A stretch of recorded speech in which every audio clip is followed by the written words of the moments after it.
Seni gördüğümde durmuştu her şey. Anlamıştım sana yetmeyeceğimi. Bile bile yaşamak istedim işte.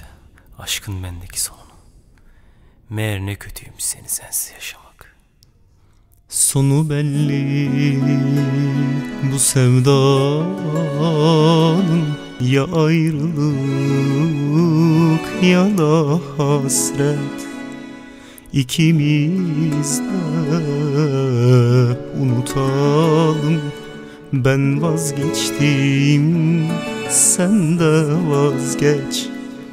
İkimiz de unutalım. Ben vazgeçtim, sen de vazgeç.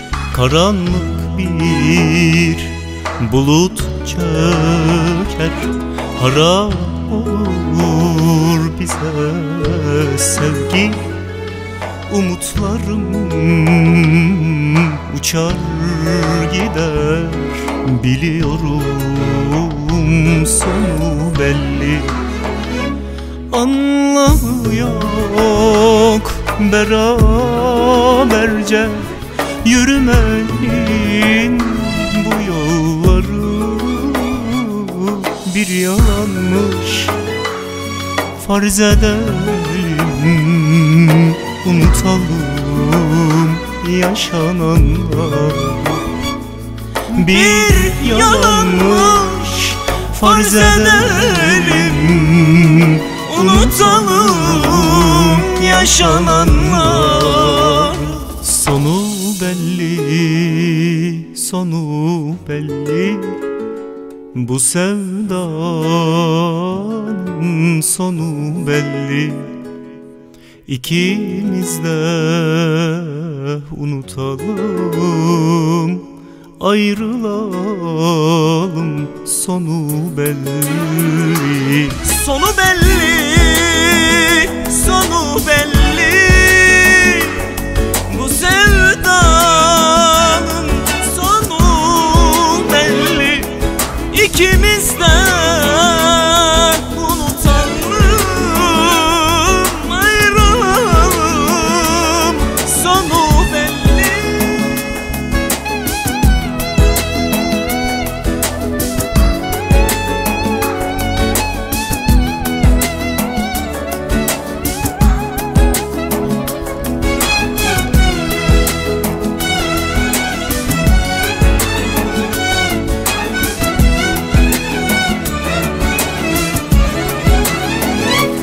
Anlamı yok beraberce